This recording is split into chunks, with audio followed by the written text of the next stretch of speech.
Olá, ouvintes! Sejam todos muito bem-vindos e muito bem-vindas ao podcast Conceituados. Oi, ouvintes! Eu sou a Gi. Sejam bem-vindos ao programa Dicas do Paulo. Esse programa é uma oportunidade de receber dicas rápidas sobre o uso de mapas conceituais. E para dar as dicas para a gente, o professor Paulo Correia, coordenador do grupo de pesquisa Mapas Conceituais da USP, no nosso podcast. Se você ainda não sabe quem é o professor Paulo, corre lá no nosso primeiro episódio para conhecer a nossa equipe. Olá, professor, obrigada por estar aqui novamente, tudo bem? Tudo bom, Giovana? Paulo, para quem ainda tem dúvidas, o que é um conceito e como que a gente escolhe um conceito? Olha, um conceito é um rótulo. Vamos imaginar que o conceito ele é um rótulo. E esse rótulo ele representa ou objetos ou eventos. Então, como é que a gente faz para escolher um conceito apropriado? Eu preciso utilizar a menor quantidade possível de palavras para me referir àquilo exatamente o que eu estou pensando. Então, eu vou te dar um exemplo, Giovana, para você ver como isso é fácil de explicar e às vezes é complicado de fazer. Porque eu posso estar fazendo um mapa conceitual e eu estou pensando em doce. Então, veja, eu já tenho um conceito, é o conceito doce. Então, veja que quando eu falo doce, isso é um rótulo em português composto por 4 letras. E na hora que eu falo doce, eu já imagino que está vindo à cabeça de todos os nossos ouvintes. Agora, se eu falo leite, o que acontece? Eu troquei o rótulo, agora é um rótulo com 5 letras, e nesse caso, outra coisa passou a passar, né, na cabeça de todos os nossos ouvintes. Agora, para complicar ainda mais a nossa história, se eu falar doce de leite. Então perceba que doce de leite, eu não estou juntando dois conceitos, porque eu não estou juntando o conceito doce e o conceito leite. Eu tenho certeza que os nossos ouvintes agora imaginaram uma terceira coisa, que é o doce de leite. Então, o doce é diferente do leite, que é diferente do doce de leite. Mas, no caso do doce de leite, eu preciso ter essas 3 palavrinhas juntas para que todo mundo consiga entender exatamente ao que eu estou me referindo. Então, a dica que eu dou é sempre expressar com a menor quantidade de palavras possível aquilo exatamente que eu quero me referir. Porque o que é muito comum acontecer quando a gente faz mapa conceitual? Todos nós escrevemos dissertativamente a vida toda. Então você escreve frase, depois outra frase, depois outra frase, um parágrafo, outro parágrafo, e você dá um encadeamento linear para o texto, ou seja, o texto tem começo, meio e fim. Então, na hora que você vai fazer um mapa conceitual, o que pode acontecer? Você começa pensando em doce, em leite, aí você já pensa no doce de leite que é gostoso. Então, às vezes, é comum a gente verificar que o sujeito colocou na caixinha do conceito doce de leite que é gostoso. Só que aqui nós temos um problema, porque doce de leite que é gostoso não é o mesmo objeto, né? Não, aliás, não se refere a um único objeto, doce de leite, mas se refere também a uma qualidade que ele tem. Então, na verdade, se numa caixinha estiver doce de leite que é gostoso, nós temos um problema, porque na verdade o conceito inicial é doce de leite, o conceito final é gostoso, e aí você tem que ter um termo de ligação para relacionar esses dois conceitos. Então, como a gente escreve dissertativamente por muitos e muitos anos, é comum acontecer esse tipo de equívoco, e aí os conceitos ficam grandes. Então, geralmente, é bom a gente desconfiar de conceitos grandes, porque, eventualmente, o que tem lá dentro da caixinha já é uma proposição. Mas, para voltar aqui e resumir tudo o que eu disse, o conceito é o menor rótulo possível para expressar aquilo que eu quero. Exemplos: doce, leite e doce de leite. Tá certo. Realmente a gente tem um vício dessa escrita dissertativa e acaba sendo um exercício constante que a gente tem que ter, né, de diminuir essas palavras para que vire um conceito mais claro e objetivo.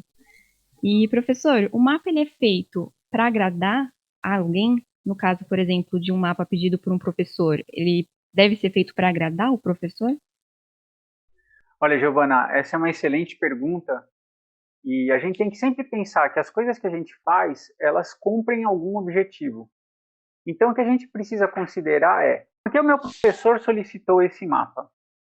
A partir desse questionamento, a gente pode ter diferentes soluções para os nossos mapas conceituais. Então, eu vou dar alguns exemplos aqui. Vamos imaginar que eu estou estudando um tema aqui na minha casa e eu decido organizar as coisas que eu já sei sobre esse tema fazendo um mapa conceitual.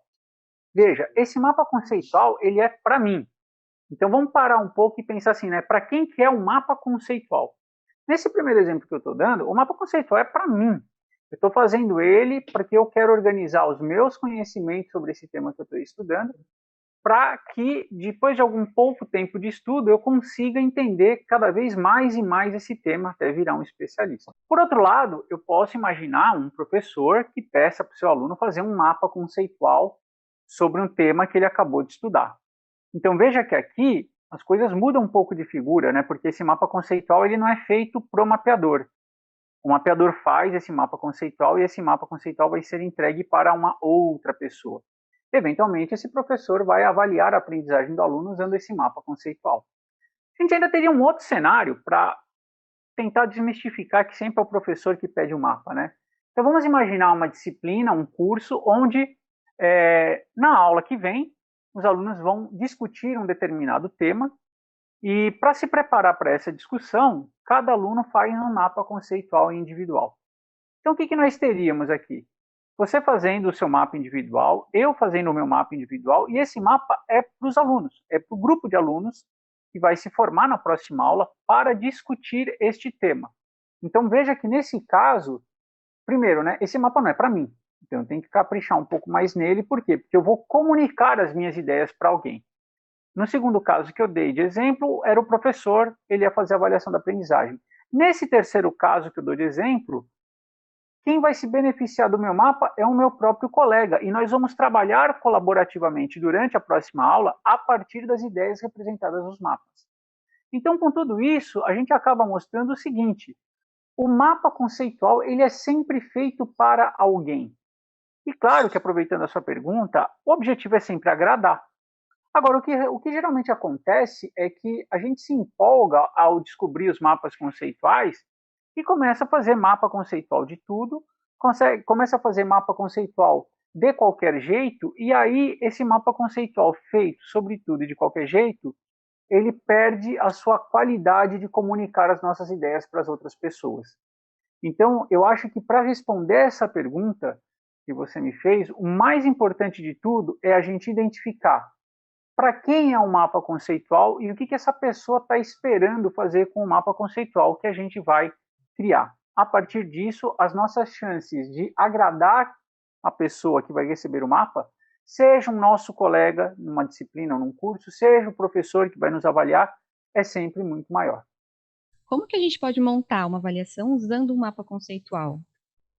Olha, o mapa conceitual, eu diria que ele é a maior frequência de utilização dos mapas conceituais é para fins avaliativos, ou seja, avaliar a aprendizagem usando os mapas conceituais. Então, isso, né, desperta um interesse enorme por parte dos professores que têm o desejo de ter outras possibilidades, além da prova, dos testes de múltipla escolha, de avaliar a aprendizagem dos seus alunos. O que é muito importante da gente considerar é que a aprendizagem é mudança. Então, se a aprendizagem é mudança, eu preciso ter pelo menos 2 pontos distribuídos ao longo do período de estudo para fazer algum tipo de comparação. Então, o que é muito comum, né, a gente fazer, e essa é uma experiência que eu repito frequentemente lá na USP, é a gente pedir um mapa conceitual inicial. Então, é aquele mapa que eu tinha acabado de mencionar para você, é um mapa que eu vou tentar identificar o que os meus alunos já sabem ou aquilo que eles acham que sabem sobre o tema que a gente vai discutir.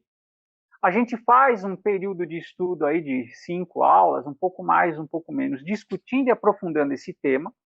E ao final desse período de estudo, a gente pede para que ele faça um novo mapa conceitual. Então, o que acontece?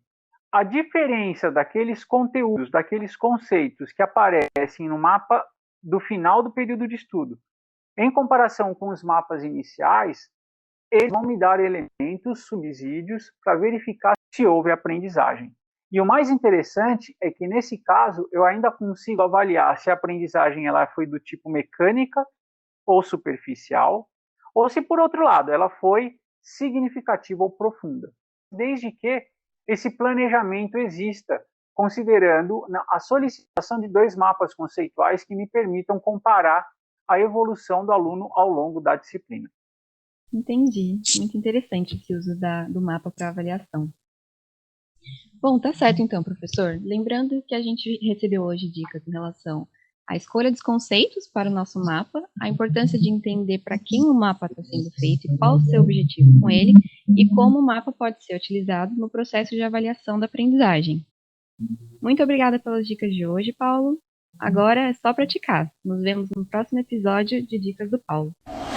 Além do podcast, você pode encontrar informações sobre o nosso grupo de pesquisa e o conhecimento produzido nas nossas outras redes sociais, como o nosso canal do YouTube, Mapas Conceituais, e o nosso perfil no Instagram, Conceituais Mapas. Esperamos vocês por lá!